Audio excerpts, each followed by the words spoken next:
Hello friends. आज का जो वीडियो बहुत ही महत्वपूर्ण होने वाला है और बहुत ही आपके काम आने वाला है, जो भी इन प्रोफेशन से है, जैसे कि सिविल कंस्ट्रक्शन रिलेटेड जो भी काम करते हैं, जैसे बिल्डिंग बनाने का काम हो गया, डैम बनाने का काम हो गया, टनल बनाने का काम हो गया, रोड बनाने का काम हो गया, इन सब या बिल्डरशिप में हो गया, जो भी कॉन्ट्रैक्टर लाइन में है, तो उनके लिए ये जो है CAR ये क्या होता है ये जानना बहुत ही ज़रूरी है। तो लगे रहिए ये वीडियो, और मेरा जो वीडियो है कंटिन्यू देखिए। और जिस किसी ने भी अगर सब्सक्राइब नहीं है तो प्लीज़ सब्सक्राइब कर लीजिए, क्योंकि आपका एक सब्सक्राइब ही मुझे ऐसे वीडियो बनाने के लिए प्रोत्साहित करता है। तो आइए देखते हैं ये कार क्या होता है। What is car? तो कार का जो फुल फॉर्म सबसे पहले हम देखने वाले हैं। CR मतलब कॉन्ट्रैक्टर ऑल रिस्क होता है, जिसमें कॉन्ट्रैक्टर का सभी तरह का रिस्क हम कवर करते हैं। इसकी डेफिनेशन अगर देखी जाए तो it protects the interest of principal and contractor. ये प्रोटेक्ट करता है इंटरेस्ट प्रिंसिपल और कॉन्ट्रैक्ट का। अगर एक कॉन्ट्रैक्टर है, उसका अगर प्रोजेक्ट है, अगर उसके प्रोजेक्ट को कुछ लॉसेस होता है कुछ पेरिल्स की वजह से, तो उसका जो लॉस है वो इंश्योरेंस कंपनी भर के देती है। जो भी प्रोजेक्ट है mainly civil construction related projects का ये कवर होता है, जैसे बिल्डिंग हो गई, डैम हो गया, टनल्स हो गए, रोड हो गए, इस तरह के प्रोजेक्ट्स मेनली इसमें कवर होते हैं, इस पॉलिसी में कवर होते हैं। तो हम एक एक करके देखेंगे कवरेज क्या होते हैं कार में, एक्सक्लूजन्स क्या होते हैं और एडॉन्स क्या होते हैं। तो हम इसमें अगर कवरेज देखेंगे तो फायर जो है, फायर कवर होगा, लाइटनिंग होगा, एक्सप्लोजन होगा, फ्लड होगा, कोलैप्स इम्पैक्ट डैमेज, RSMD का मतलब राइट स्ट्राइक मैलिशियस डैमेज। इसमें थेफ्ट बर्गलरी भी कवर होता है, ये कि बहुत ही अच्छी बात है, और एक्सीडेंटल डैमेज इसमें कवर होता है। जैसे हम एक एग्जांपल लेते हैं कि नागपुर में एक हॉस्पिटल बन रहा था जिसका नाम था किंग्स वे।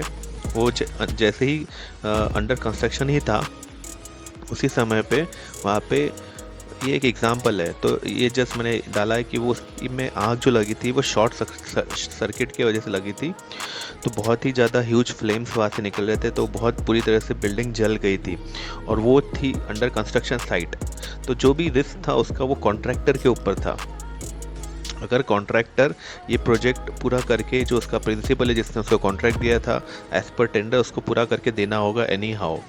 अब ये कॉन्ट्रैक्टर का रिस्क है कि अगर आग लग गई या गिर गई या कुछ भी हो गया, तो वो कॉन्ट्रैक्टर को वो उसको पैसे भर के देने हैं, या उस पोजीशन में लाके देना जिस पोजीशन में उसने मांगा था एज पर टेंडर। सो ये सब पूरा कॉन्ट्रैक्टर की रिस्पॉन्सिबिलिटी होती है। जैसे ये देखिए, बिल्डिंग पूरी जल गई है, ये नागपुर की बिल्डिंग है, Kings way building.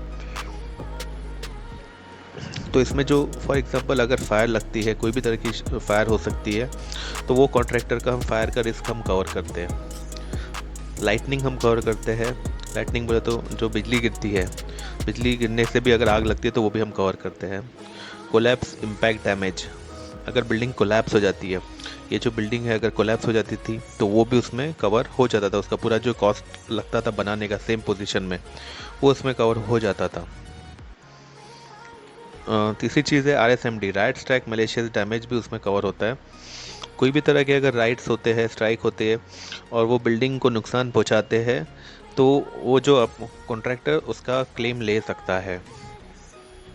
Then theft and burglary, जिस जो भी अगर आपकी बिल्डिंग आप बना रहे हो अंडर कंस्ट्रक्शन में, उसमें बहुत सारा माल हो सकता है जो कि चोरी हो सकता है।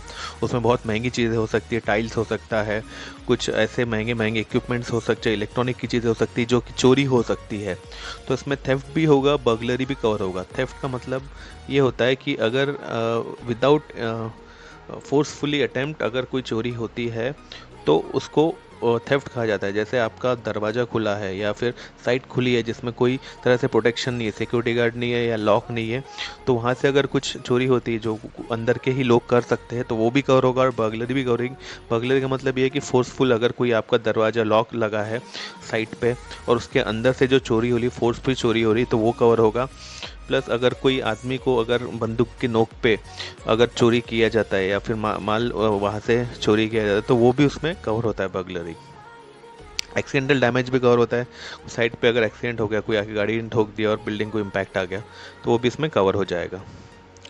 एक्सक्लूजन्स है जैसे विलफुल एक्ट, जानबूझ के अगर कोई ऐसा कर रहा है, आग लगा रहा है अपनी बिल्डिंग में, तो वो कवर नहीं होगा। लॉस और damage due to faulty reason, अगर तुम्हारे डिज़ाइन में ही फॉल्ट है तो it will be not covered. War और न्यूक्लियर रिस्क भी कवर नहीं होता है इसमें। कॉस्ट ऑफ रिपेयर्स और रिप्लेसमेंट, ये जो कॉस्ट होता है रिपेयर्स का, छोटा मोटा रिपेयर्स, क्रैक्स आ गए, ये सब उसमें कवर नहीं होगा। बियर टेयर्स भी कवर नहीं होगा, छोटा मोटा जो भी रहेगा। और any error during construction, error आ गया मीन्स आपके जजमेंट में एरर आ गया, तो ये सब उसमें कवर नहीं होगा। इसमें एड ऑन आप कवर ले सकते हो, कॉन्ट्रैक्टर प्लांट एंड मशीनरी ले सकते हो, ये एक अलग पॉलिसी है, ये मैं आपको नेक्स्ट वीडियो में बताऊंगा क्या होता है। इसमें एस्केलेशन क्लॉज एड ऑन आप ले सकते हैं। क्लियरेंस ऑफ डेब्रिस, ये मैंने लास्ट वीडियोस में बताया वो कपल ऑफ वीडियोस में कि क्लियरेंस ऑफ डेब्रिस क्या होता है। कोई भी जो भी मलबा, अगर आग लग जाती है, जो मलबा उठाने का खर्चा होता है वो भी आप ले सकते हो एड ऑन में। थर्ड पार्टी क्या होती है ये हम अभी देखते हैं। एक्ट ऑफ टेररिज्म, अगर कोई टेररिज्म आतंकवादी गतिविधियों की वजह से आपके साइट को नुकसान पहुंचाता है तो वो भी इसमें कवर होता है, एड ऑन आप ले सकते हो। मीन्स मेंटेनेंस कवर एक्सटेंशन, ये भी कवर इसमें एड ऑन आप ले सकते हो। एस्केलेशन क्लॉज क्या होता है, ये बहुत इंटरेस्टिंग सब्जेक्ट है। एस्केलेशन और उसको इन्फ्लेशन रेट क्लॉज भी कहा जाता है। Escalation clause are quite common in a construction contract to cover unexpected cost due to fluctuation in price for raw material, fuel, labour during the course of construction. तो mainly ये जो unexpected cost बढ़ सकता है inflation की वजह से, fluctuation की वजह से। जैसे आज उसने लेबर का कॉस्ट आज उसका 300 रुपये है, तो हो सकता है कि 3 साल बाद उसका लेबर का रेट बढ़ जाए, हो सकता है 400 450 हो गया। तो इसका जो है फ्लक्चुएशन कॉस्ट का एक कैलकुलेटर हो गया, उसके कैलकुलेट करके आप एस्केलेशन आप रेट निकाल सकते हो। जो भी टेंडर में ऐसा कॉस्ट वो डाला हुआ होता है, तो कॉन्ट्रैक्टर का वो मीन्स इन्फ्लेशन के हिसाब से उसको रेट तय करके इसमें लेना होता है कॉमन। सो ये इसमें unexpected cost due to fluctuation in price raw material course of construction, ये उसमें कवर होता है। थर्ड पार्टी, जैसे आप बोल सकते हो कि एक साइट है यहाँ पे नागपुर किंगफे हॉस्पिटल, इसमें अगर आग लग गई है, तो अगर ये जो बाजू में LIC की बिल्डिंग है और एक यहाँ पे बैंक ऑफ इंडिया की बिल्डिंग है, ये देखिए, अगर इनको इसके वजह से नुकसान हो जाता था तो ये इस पे क्लेम कर सकते थे। तो ये जो क्लेम कर सकते थे, हो सकता है ये 1 करोड़ का हो, 2 करोड़ का, 3 करोड़ का हो, तो वो इनको देना पड़ता था। जो किंग्सवे हॉस्पिटल है, इनको थर्ड पार्टी लायबिलिटी, अगर उनके पास पॉलिसी नहीं है तो उनको अपने जेब से देना पड़ेगा, या तो थर्ड पार्टी कवर है तो ये फिर हमारे तरफ से कवर हो जाता था। जो भी इंश्योरेंस कंपनी से आप पॉलिसी लेते थे वो कवर थर्ड पार्टी से आपको वो मिल जाता था।